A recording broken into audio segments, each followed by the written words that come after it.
This is 2024. This is our cast and steel competition. I am absolutely thrilled with how successful it's been.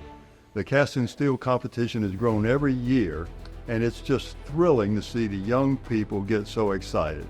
I've seen all the Halligan bars. I think they're beautiful. There are some really good ones. There's some that are good, honest efforts. There's some that are first-time tries, but everybody's put some real energy into it.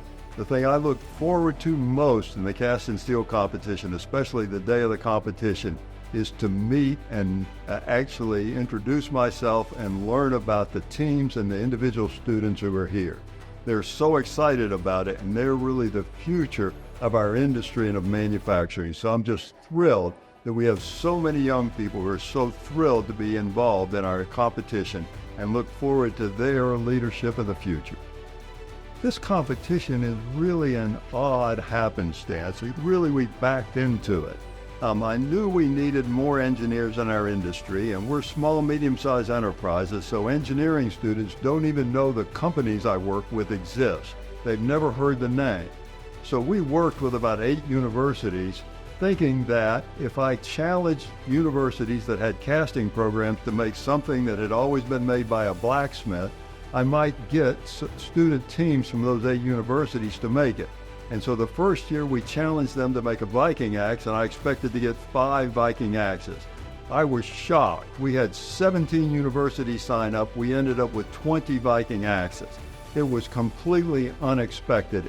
And since then, the competition has just grown. So we have 3rd and 4th generation teams with students who were sophomores when they started, who are team leaders now.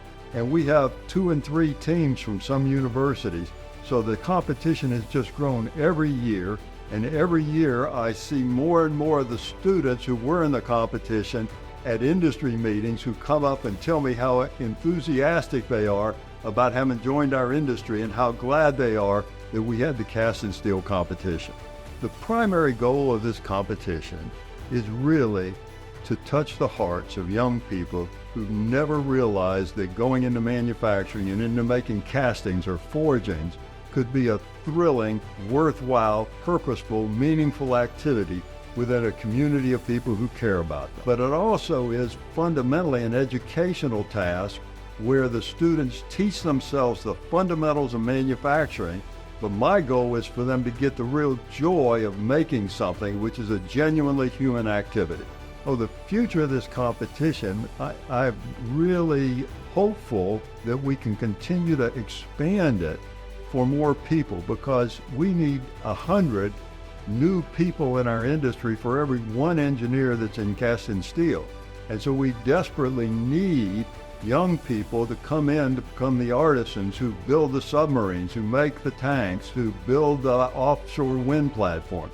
We need those people, and we need those people who are not planning to go to college but are highly skilled, very intelligent, have high work ethics.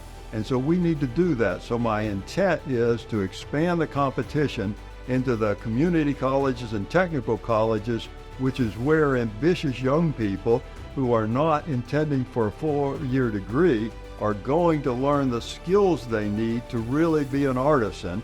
I want to capture them in our industry by challenging them with a cast and steel kind of competition. My hope is that we become so numerous that we do regional competitions and have a national competition. So instead of 45 to 50 teams, I'd love to see 200 teams competing, and for us to have a national competition, and maybe we'd even get on television. The 2024 Cast and Steel competition is about to start, and I couldn't be more excited.